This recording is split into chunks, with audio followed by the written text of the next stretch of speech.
महाराष्ट्र मित्रांनो, सुरुवातीलाच मोठी बातमी. सध्या सुप्रीम कोर्टातून उद्धव ठाकरे यांच्या शिवसेनेकडे पुन्हा एकदा धनुष्यबाण. उद्धव ठाकरे यांचा सुप्रीम कोर्टात विजय निश्चित. शिवसेनेचा बाण पुन्हा ठाकरेंकडे.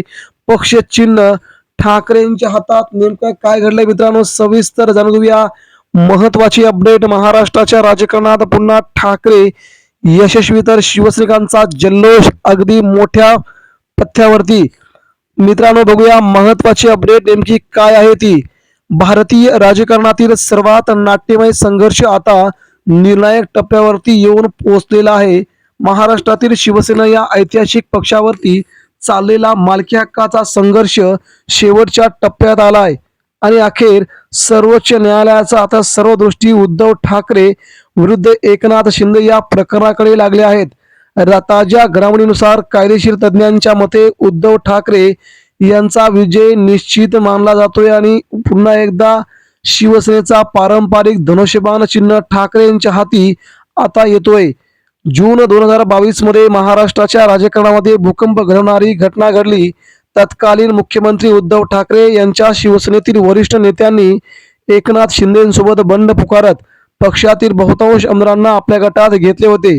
या बंडामुळे उद्धव ठाकरे यांच्या नेतृत्वाखालील महाविकास आघाडी सरकार कोसळलं आणि पुन्हा नवं शिंदे आणि भाजप सरकार स्थापन झाले होते.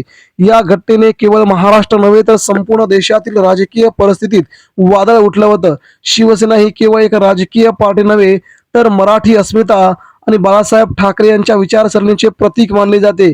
त्यामुळे पक्षाच्या अधिकृत ओळखीवरती आणि चिन्हावरती कोणाचा अधिकार हा प्रश्न भावनिक, कायदेशीर आणि राजकीय अशा 3 स्तरांवरती अत्यंत संवेदनशील ठरला होता.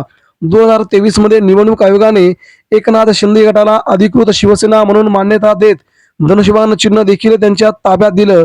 हा निर्णय उद्धव ठाकरे गटासाठी मोठा धक्का होता. उद्धव ठाकरे यांनी या निर्णयाविरोधात सर्वोच्च न्यायालयामध्ये धाव देखील घेतली होती. सुप्रीम कोर्टाने प्राथमिक सुनावणीतच निवडणूक आयोगाच्या प्रक्रियेवरती कठोर प्रश्न उपस्थित केले होते. आयोगाने पक्षातील खरी बहुसंख्य सदस्यसंख्या कोणाकडे आहे ठरवण्यासाठी घेतलेल्या पद्धतीवरती न्यायालयाने प्रचंड नाराजी व्यक्त केली. न्यायालयाने विचारले, फक्त आमदारांची संख्या पुरेशी आहे का, की पक्षाच्या मूळ विचारसरणी आणि स्थापनेचा हेतू, संघटनेची रचना यांचाही विचार करावा लागेल. इथेच मित्रांनो शिंदेगडाला सर्वात मोठा झटका बसला होता आणि इथेच उद्धव ठाकरेंचा विजय झालेला होता. या प्रश्नांमुळे आता समीकरणं बदलली आहेत. कारण उद्धव ठाकरे गटाकडे शिवसेनेची मूळ नोंदणी, संविधान, पक्षाची संस्थात्मक परंपरा आणि कार्यकर्त्यांचा मोठा आधार या सगळ्या घडामोडीमुळे उद्धव ठाकरेंचं नेतृत्व किती महत्वाचं आहे हे पुन्हा एकदा सिद्ध झालं होतं. उद्धव ठाकरे यांचा खटला अत्यंत मजबूत आहे.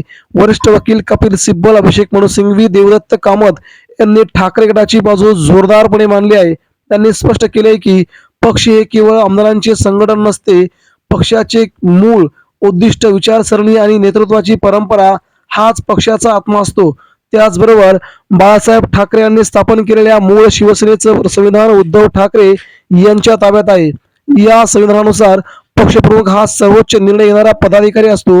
या पार्श्वभूमीवरती शिंदेगडाचे बंड हे संविधानाविरोधी ठरू शकतं असा ठाम युक्तिवाद ठाकरेंच्या वकिलांनी सुप्रीम कोर्टात केल्यामुळे महाराष्ट्राचं राजकारण पुन्हा एकदा फिरले आणि उद्धव ठाकरेंच्या हातात शिवसेना पक्ष आणि चिन्ह आणि धनुष्यबाण हे दोन्ही महाराष्ट्रात पुन्हा एकदा ठाकरेच घेतील असा विश्वास वकिलांनी दिलाय. यामुळे सुप्रीम कोर्टाच्या लढाईकडे सगळ्यांचंच लक्ष लागलं असताना वकिलांनी मात्र उद्धव ठाकरेंचा विजय आजच झाल्याचं निश्चित केलंय. या सगळ्या घडामोडी महाराष्ट्रासाठी खूप महत्वाच्या होत्या आणि उद्धव ठाकरे इथे जिंकतील असा विश्वास सर्वांनाच वाटतोय. मित्रांनो, याबद्दल देखील आपणास काय वाटतंय? उद्धव ठाकरेंच्या हाती पक्षाने चिन्ह आल्यानंतर शिवसेना शिंदेगड संपूर्ण संपेल यावर आपलं मत व्यक्त करा.